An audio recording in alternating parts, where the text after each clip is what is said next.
Bonjour à tous et bienvenue sur la chaîne YouTube. Alors là, on revient sur la chaîne Parlons Foot. J'avais fait une vidéo, puis après, j'avais pas eu trop le temps d'en refaire de nouvelles. Là, cette fois, je suis reparti de plus belle. Et pour recommencer là sur un peu l'analyse footballistique, écoutez, je vous propose un cas assez particulier, le cas Mbappé-Neymar. Alors, j'appelle ça le cas Mbappé-Neymar. Pourquoi? Parce qu'aujourd'hui, on a ces deux hommes, Mbappé 180 millions, Neymar 220 millions, et puis on a à côté leur performance au Paris Saint-Germain. Et malheureusement, en tout cas c'est mon avis, vous me direz dans les commentaires, j'ai pas l'impression que ces deux mecs-là tiennent leur rang aujourd'hui. J'ai pas l'impression que ces deux mecs-là aujourd'hui, au PSG, ils fassent ce qu'on attendait d'eux. Bon, on a eu plein de transferts retentissants, on a vu Ronaldo 94 millions, il avait fait ce qu'il fallait quand il est parti au Real. On a eu plein d'autres des comme ça. Mais là, Mbappé, Neymar, moi en tout cas, ça me semble trop doux, quoi. Il manque des trucs. Enfin, je veux dire, ça boycotte Cavani presque dans le jeu. Personne joue avec Cavani. Ils se font des passes qu'entre eux. C'est individualiste. Alors qu'en fait, c'est Cavani qui débloque tout. Et Mbappé, Neymar, malheureusement, on peut pas compter sur eux. Alors, je fais cette vidéo maintenant. Vous allez me dire, mais ce problème, c'est vrai. Il y a peut-être deux, trois matchs que certains d'entre vous l'ont remarqué. Moi, je voulais attendre. Je voulais essayer le bénéfice du doute à ces jeunes hommes là, parce que c'est normal. Se fondre dans un collectif, ça se fait pas du jour au lendemain. Je comprends qu'on ait besoin d'un petit moment. Ça, je suis bien d'accord. Par contre, aujourd'hui, ce qu'il faut se dire, c'est que voilà, ça fait deux, trois, même trois, quatre matchs que Mbappé Neymar, ça fait pas ce que ça devrait. Et donc j'aimerais qu'on revienne ensemble sur les cas individuels de chacun. Déjà, il y a Kylian Mbappé, arrivé de Monaco, le mec a quoi, 18 ans, peut-être 19 maintenant, il va en équipe de France, c'est super, et il mérite, parce qu'il a la grinta, il donne envie, il parle bien, il présente bien. Mais malheureusement, j'ai l'impression qu'il a pris la grosse tête à ces derniers matchs. Si on regarde même hier là contre Nice, ils ont joué. Hier contre Nice, Mbappé c'est le plus mauvais sur le terrain. Parce que c'est, je sais pas, peut-être que en fait, je pense que Paris, le problème, c'est que ils ont misé sur ces joueurs et puis c'est leur jouet quoi. Ils se sont dit Mbappé, Neymar, on les a achetés, on va les mettre coûte que coûte. Non, d'accord, surtout Neymar. Encore Neymar, tu me dis, tu le mets, je te dis bon, le mec, voilà, quand même 25 ans, une certaine expérience de haut niveau, tu le mets, c'est normal, t'attends sur lui un retour tout de suite.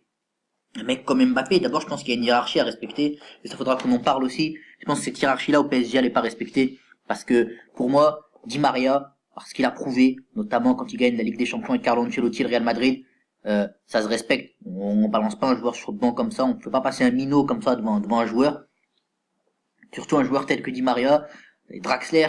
Enfin voilà, faut faire souffler les uns et les autres quoi. Mettre Mbappé, Neymar à tout prix, c'est trop. Et faire passer Cavani pour un second couteau, un joueur de seconde zone, ça aussi ça me déçoit beaucoup venant du PSG parce que on doit pas faire ça. Sincèrement, Cavani c'est quelqu'un à respecter. Il a vécu dans l'ombre de Zlatan pendant de nombreuses années. Il a prouvé qu'il avait sa valeur. Quand on se rappelle la remontada, il y a que lui qui était là. Donc faut respecter Cavani déjà premièrement, et ensuite Mbappé Neymar, ouais pour moi ça peut être une arnaque. Je le dis, ça sera dans le titre de la vidéo, le titre de la vidéo sera certainement Mbappé Neymar, l'arnaque du siècle, pour l'interrogation. Ouais parce que je sais ce qu'il y en a qui vont me dire en commentaire. Non mais Mbappé Neymar, si on les a recrutés, c'est pour la Ligue des Champions, donc la Ligue des Champions c'est pas tout de suite. Ouais ok, c'est pour la Ligue des Champions. Mais si t'as pas une osmose qui se crée là, pendant ces premiers mois là, qui se font en septembre, octobre, novembre, décembre, si t'as pas une osmose, tu vois qu'il n'y a pas de lien entre les mecs, qu'est-ce que tu crois qu'il va se passer? C'est comme ça qu'après, tu gagnes des 4-0 à l'aller, tu prends des 6-1 au retour. Pourquoi tu prends des 6-1? Parce que t'as pas de collectif. Les mecs, ils sont pas les uns avec les autres. Chacun joue pour sa pomme. Neymar, il fait sa pub. Mbappé, il fait sa pub. Stop. Eh les gars, vous êtes des restas, vous avez été payés cher. D'accord. Paris, c'est un grand club en devenir. Moi, j'ai pas peur de le dire. C'est un grand club en devenir. C'est un ogre en France. Mais sur la scène européenne, ils ont les millions, d'accord. Mais qu'est-ce qu'ils ont fait? Là, ils ont pris, à part la plus grande claque de l'histoire, qui est la remontada. C'est ça que les clubs européens, les grands pays européens, ils connaissent Paris pour ça, là. Ouais, ils ont Mbappé, Neymar, ils ont allongé les millions. Mais après, qu'est-ce qu'ils ont fait, Mbappé, Neymar? Rien du tout pour le moment. On n'a rien vu du tout.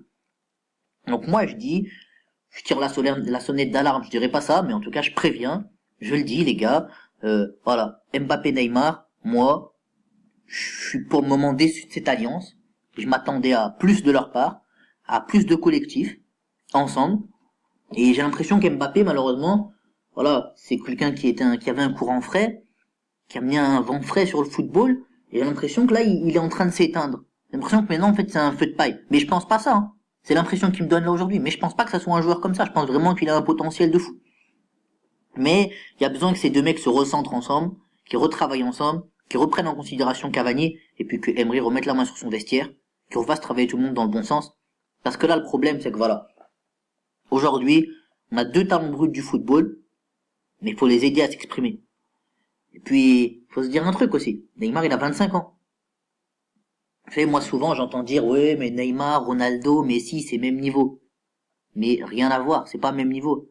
À 25 ans, Ronaldo, Messi, ils avaient au moins un ballon d'or chacun. Je pense même qu'ils avaient déjà une Ligue des Champions chacun, voire plus. Donc c'est vrai, Neymar, c'est super bon au Brésil. Mais il a pas fait un truc de fou, Neymar, pour le moment, pour moi. Ouais, vous allez me dire, il a gagné une Ligue des Champions avec le Barça. Ouais, mais est-ce qu'il était vraiment acteur? Enfin, il était acteur, d'accord, il était partie des joueurs. Mais sur les 11 joueurs du Barça qui ont gagné la Ligue des Champions, quand il l'a gagné en 2015, je crois, sur les 11 qui ont gagné la Ligue des Champions, tu le mets quel rang, Neymar? C'est pas le premier, c'est sûr, parce que c'est Messi qui est dès le premier. Cette année-là, le Barça a gagné la Ligue des Champions. Peut-être qu'il est top 5. Je dirais que c'est déjà pas mal. Mais c'est pas, ça n'a pas été le leader, c'est pas celui qui a porté l'équipe. Il a pas fait ce qu'un Ronaldo ou ce qu'un Messi est capable de faire.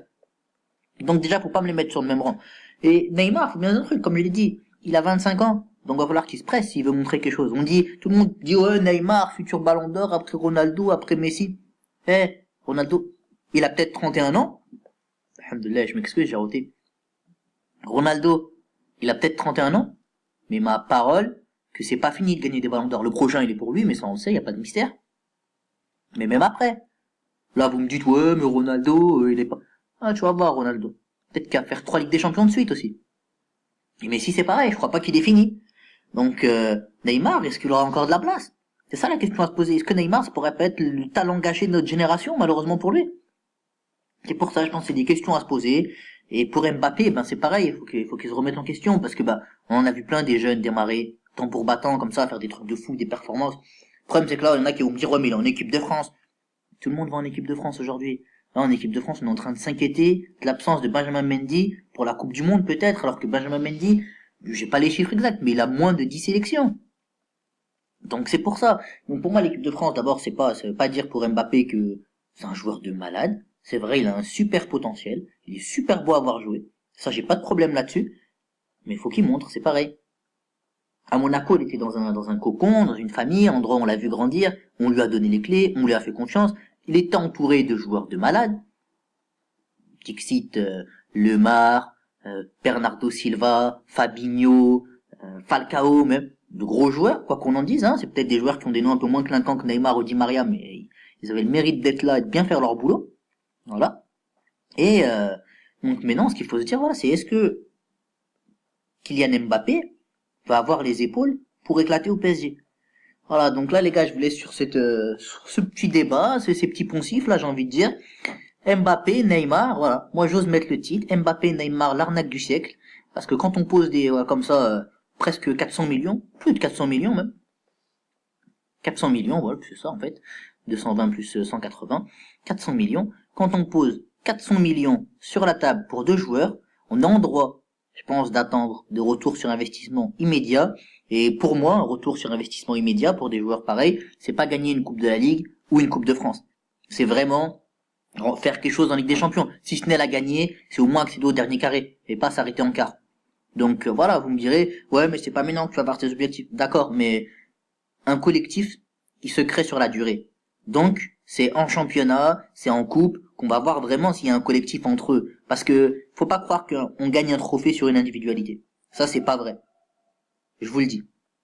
Voilà les gars, sur ce, je vous laisse débattre en commentaire, lâchez des j'aime, n'hésitez pas, partagez la vidéo, c'est que la deuxième de la chaîne, donc je sais qu'on est encore petit, mais n'hésitez pas à soutenir si la vidéo vous a plu. Je sais que le titre est un peu putaclic, je l'assume, mais vous verrez, peut-être que dans 6 mois, vous reposerez la même question, vous direz que je me suis posé la question avant, parce que je me pose les questions du football avant même qu'elles ne soient posées sur la place publique. Allez, salut les gars, à la prochaine, je reviendrai vite pour d'autres vidéos. Tchuss.